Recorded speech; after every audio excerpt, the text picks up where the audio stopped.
TNGO గౌరవ అధ్యక్షుడు దేవిప్రసాద్పై వస్తున్న ఆరోపణల్ని ఖండించారు ఆ సంఘం అధ్యక్షుడు రవీందర్ రెడ్డి. దేవిప్రసాద్పై కొందరు కావాలనే దుష్ప్రచారం చేస్తున్నారని అన్నారు.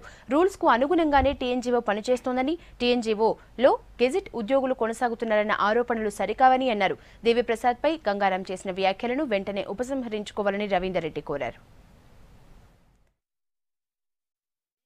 ఏదో జరుగుతున్నటువంటి పరిణామాలన్నీ చెప్పి అనవసరమైనటువంటి రాద్ధాంతం చేసేటటువంటి ప్రయత్నం ఇలా కొంతమంది చేయడం జరుగుతూ ఉన్నది.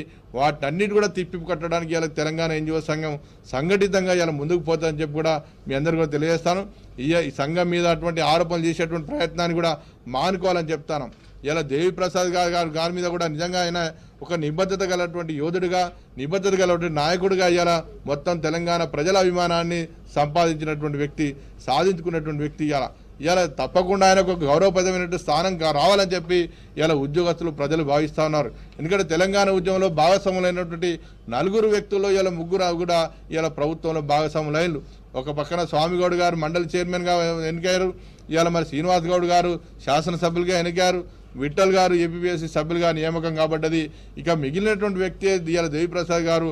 అందుకనే ఆయనకు కూడా ఏదన్నా ఒకటి ప్రభుత్వం తరఫున గుర్తింపు రావాలని చెప్పి ఇవాళ అందరూ కూడా కోరుకోవడం జరుగుతూ ఉన్నది.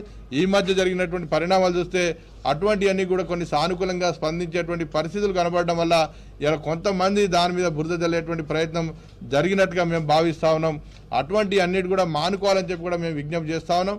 ఇవాళ దేవిప్రసాద్ గారిని కూడా ఒక గౌరవప్రదమైనటువంటి స్థానంలో నిలపడానికి ప్రతి ఉద్యోగి కూడా ఇవాళ మరి అందుకు తోడ్పడాలని చెప్పి మేము విజ్ఞప్తి చేస్తూ ఉన్నాం.